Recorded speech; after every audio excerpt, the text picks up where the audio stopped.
The streets were quiet, quieter than Lucien had imagined. He put his hands in his pockets and strolled along the once busy street, where a yellow truck sat abandoned. It carried furniture, such as old wooden tables and chairs, a book cabinet missing a door, and a huge plastic bag full of toys. It had most likely been a moving truck. Lucien couldn't really tell what an abandoned moving truck was doing here on Doomsday, but he was suddenly reminded of the time he moved in next door to the girl. He was a simple kind of person. On the day of his move, he only had 7 boxes, mostly books, his computer, and some bare necessities.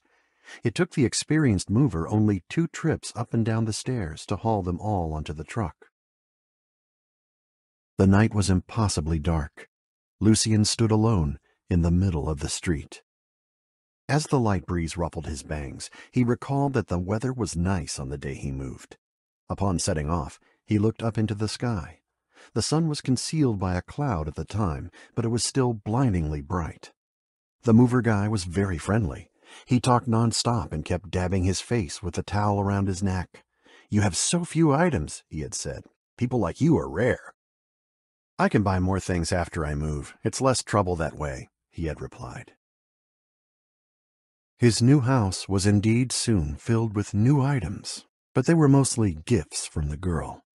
Cute cartoon post-it notes, pillows, and ornaments. He remembered how timid the girl looked when she entered his living room for the first time. She politely kept her eyes averted, not wanting to stare at his furniture nor at him. She was like an innocent little bunny who could fall into a hunter's trap at any time. After a while, the bunny became familiar with him and began hopping her way around his house, trimming his plants and filling his fridge with food. She'd lie on the rug barefoot in front of his French windows and read until she eventually fell asleep. At sunset, the glorious golden sunlight would scatter across her skirt and long hair. It all seemed so far away now, yet it felt to him as though it had happened only yesterday. He was surprised how clearly he remembered all of it. Light danced across Lucien's eyes. He turned back, but saw nothing, as the lights were all out. Dark buildings on the verge of collapse stood on either side of the road. At the end of the street, darkness loomed like an abyss where no light could reach. Fluttering in the wind, the hem of his white shirt was the only thing that was distinguishable from the darkness. Comets soared through the sky, their long tails dragging behind them. Lucien turned his gaze towards the dark expanse before him and walked on. Half an hour later, he found himself standing in front of the Ultima Bio Research Building. The entrance was overgrown with weeds, and Lucien carefully maneuvered around a few puddles at the door. Previously, the building looked like this before it was renovated, except the weeds were even taller, and there were finger-sized loaches in the puddles. It was a forsaken place, without a trace of human life back then, yet everything non-human thrived. Life, in all its forms, was full of surprises. Stepping on the mottled shadows from the trees, Lucien pushed open the door and entered the building. The building should be nearly empty. The unlit corridor seemed especially dark and never-ending. Lucien's footsteps resounded off the walls, filling the narrow space with echoes of leather shoes on marble floor. Lucien didn't bother to check the labs and instead headed straight to his office. He still had one final job to complete. The hanging plant on the windowsill had completely wilted. Sagging to the ground, its long leaves had turned black and yellow. This was a low-maintenance plant that thrived as long as there was sunlight. Lucien would often forget to water it, but the girl always remembered. She'd clean the leaves and buy it all sorts of nutrient solutions. Others would often praise him, saying that few plants could grow so beautifully. The plant was once neglected, but with her care it got to spread its leaves in the breeze, breathe freely in abundant sunlight, and climb all over the walls. It had a good life. Lucien pulled out the chair, stepping on the plant's dead leaves as he sat down. After entering the password for the database, Lucien once again browsed the information he had used special means to store. All that could be heard in the quiet office was the sound of typing on the computer keyboard. The cold light of the monitor was reflected in Lucien's emotionless eyes. Countless gene sequences rolled past, not one of them catching Lucien's attention. He frowned, lips pursed. He had spent a lot of time on this study, but according to the results of his repeated experiments, the genes of an ordinary person and those of an evolver weren't different in any significant way. His research had once come to a standstill because of this, though he knew very well that he wasn't able to bring the complete set of materials from Black Swan in the first place. He managed to get only half of it, perhaps. He had wasted too much time. He needed to find the missing information and uncover the mystery behind it, immediately. Ultima Bioresearch Center. Lucien knew every nook and cranny of this place. When it was rebuilt, he only commissioned a basic renovation without changing the design or layout of any of the archive rooms. Even the materials contained within them remained as they were. At the time, he had searched through every drawer and every bookshelf of those reference rooms, but found nothing. Though he didn't exactly leave empty-handed either. One night, he stumbled across a package wrapped in old newspapers sitting on the bottom of a bookshelf. He opened it to find over a dozen 3.5 and 5.25-inch floppy disks in plastic boxes, the date of each labeled with red stickers. Curious, he found an old computer in the storage room and inserted a floppy disk into the driver. The computer used a CRT monitor. The mouse had a trackball underneath, and the case made loud clicking and whirring sounds as the machine ran. He clicked open a file on the floppy disk. It was full of experimental data records. Bioscience, a subject that had attracted countless researchers since its conception. The scientists may have different ideals and strengths, but what they had in common was their enthusiasm. Lucien skimmed through the data on the floppy disks, which held the results from experiments over a 12-year span. These numbers represented 12 years in the life of a group of researchers. Lucien had no idea why such a thought occurred to him on this particular night. He stood in front of the window and watched as a vast area lit up in flames. The first batch of meteor shards had impacted the ground. According to predictions, the next group would be arriving in 45 minutes. He was lost in thought. A 3.5-inch floppy disk had 1.44 megabytes of memory, which translated into nearly 700,000 words of text. An ordinary CD, on the other hand, could hold over 700 megabytes. And USB drives and mobile hard disks could hold any number of gigabytes. If he stored his half of the materials on one of those, along with some other random decoy materials, and then left it somewhere in the building, no one would ever find it, would they? But if it were him, he wouldn't have done it this way. Any digital storage device had the risk of being damaged. Even 17 years ago, information technology had already shown immense potential. Any data stored in a computer could be found in a quick search. Besides, 17 years ago, there was key to consider.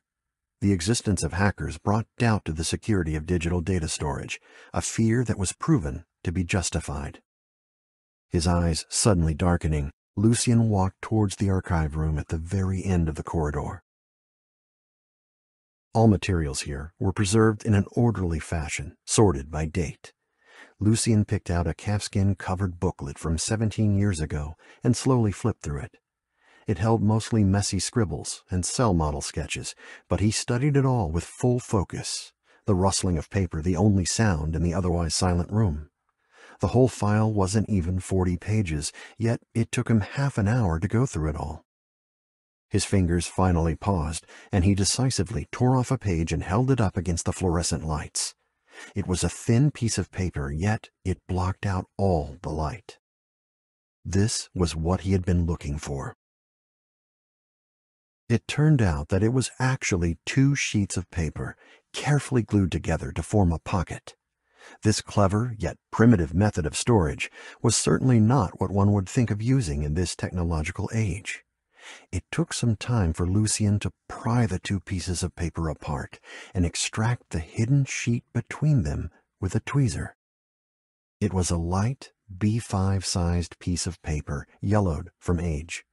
There was a slight wrinkle in the middle section, perhaps because it had been dipped in some liquid, leaving behind a mark due to technical difficulties. Lucien processed the piece of paper once more and finally found the answer to the mystery. The text on the paper was still genetic data, but its structure was slightly different from that of the modern human. The exact date of this data was unclear, and Lucien couldn't help but to make a very bold assumption, which matched the thoughts of whoever previously possessed this piece of paper. With a trembling hand, this person had written on the back the words, "From the prehistoric civilization." Lucien knew very well that this tiny scrap of paper was the reason Ultima Bio research even existed. Generations of scientific researchers had spent dozens of years and endless amounts of effort pursuing the ultimate truth. The secrets this piece of paper carried may very well outweigh the genetic data of all humans.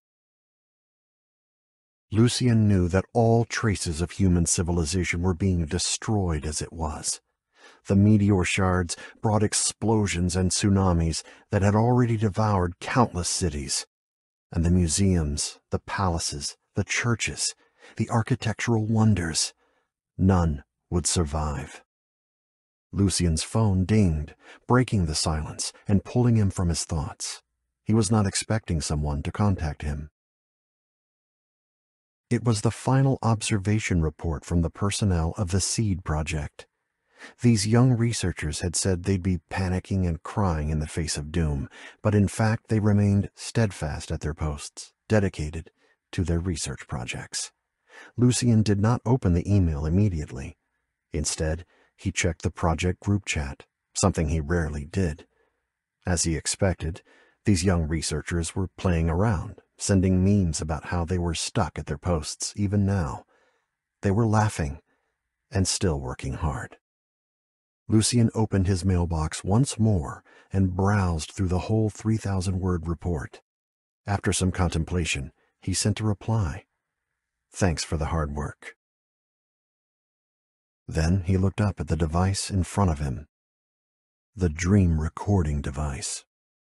In the cold light, his expression seemed overly calm. He had all the information he needed now. The secret files Black Swan had done everything to conceal. The results Ultima Bio Research had worked tirelessly for dozens of years to obtain. They were all sitting in front of him right now. He had no proof, no way to verify his theory in a scientific manner, and no time to do it anyway. At this moment, he must trust in his instincts and in the girl who was already gone. The current path, now at its end, was waiting for her to open up a new direction. He certainly didn't mind if that happened. He was a scientist, after all, and was open to all possibilities. Anything that hadn't been proven to be false had the potential to be true. She could do it. She would do it. He had unwavering trust in her, and he knew that he had to be prepared for all possible outcomes. He needed to leave something behind, something more obvious. He was still a little worried about her. She had grown up so much, become such a bright existence, but he still couldn't forget those innocent eyes she once had. He wished he could be by her side as she walked this dangerous path. She had been gone for only a few short hours, yet he couldn't help but to miss her. His emotions had never been more pressing, yet the person he missed was far out of his reach. He held one hand to the left side of his chest, feeling the familiar rhythm of his beating heart. He could face his emotions with honesty now, he thought. He wondered if she'd smile if she knew that, or perhaps even laugh, or maybe she'd blush and move one step closer to him. Time did not stop in its steps. The countdown was nearing its end.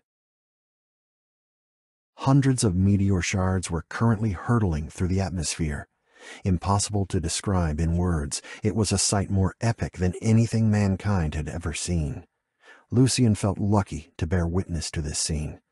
He was no astronomy expert, but he knew that for hundreds of years the astronomers had been gazing through their telescopes, trying to figure out how comets became shards, what happened to them in the atmosphere, and what the explosions would look like when they impacted the Earth. Civilization was born from a spark of fire, and would also die from a spark of fire. That was the way nature worked. Lucien trusted the laws of nature. Another meteor crashed in the hills over 50 miles away from Loveland City. The ensuing cloud of fire lit up the entire night sky. More comets followed, ripping through the skies. Next time we meet. A hint of tenderness appeared in Lucien's gaze, but only for a second, and was immediately replaced by his usual impassiveness. He turned and activated the dream recording device. You were the one thing that made my remaining years worthwhile. An even brighter light flashed in the distance, soaring towards the approaching comets. As the two forces met, bright shreds of starry light exploded into the night sky and fell toward the ground in a grand firework display. Almost at the very same moment, the shriveled plant on the windowsill became an insignificant seed in the earth once more, lying in deep slumber, awaiting its second life. Time, after completing its cycle, has returned to its starting point. The chess game begins anew.